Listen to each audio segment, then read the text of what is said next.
ओम साईं राम, जय साईं राम। आइए आज हम साईं बाबा और मृत्यु भय से मुक्ति की सच्ची कथा पर थोड़ी चर्चा करते हैं। शिरडी में एक वृद्ध भक्त रहता था। वह बाबा पर श्रद्धा रखता था, पर भीतर ही भीतर मृत्यु का भय उसे सताता रहता था। जैसे जैसे आयु बढ़ रही थी, उसका मन अशांत होता जा रहा था। एक दिन वह रोते हुए बाबा के पास आया और बोला, बाबा, सब दुख सह लूँगा, पर मृत्यु का भय मुझे चैन नहीं लेने देता। बाबा ने उसे अपने पास बिठाया और बड़े शांत स्वर में कहा, जो आया है उसे जाना ही है, पर जो मेरी शरण में है उसका जाना भी भयमुक्त होता है। फिर बाबा ने उसके सिर पर हाथ रखा।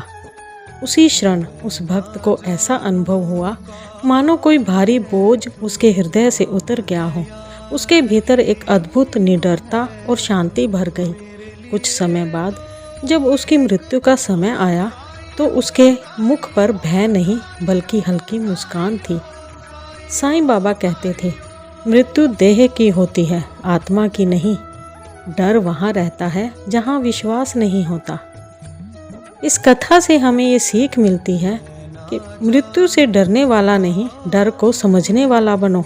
गुरु की शरण में सबसे बड़ा भय भी शांत हो जाता है। सच्ची भक्ति जीवन ही नहीं, मरण को भी सुंदर बना देती है। ये कथा हमें सिखाती है, जो साईं को पकड़ लेता है उसे जीवन से भी भय नहीं रहता और मृत्यु से भी। बाबा आज भी कहते हैं, डरो मत, मैं तुम्हारे साथ हूँ। ओम साईं राम, जय साईं राम।